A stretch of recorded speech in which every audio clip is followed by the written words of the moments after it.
You ask Tiger to solve. This deals with linear equations with one unknown.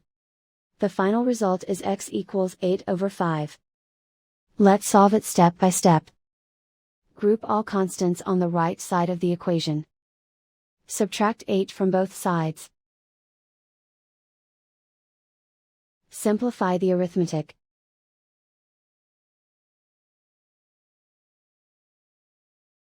Isolate the x. Divide both sides by -5. Cancel out the negatives. Simplify the fraction. Cancel out the negatives. And so the final result is x equals 8/5.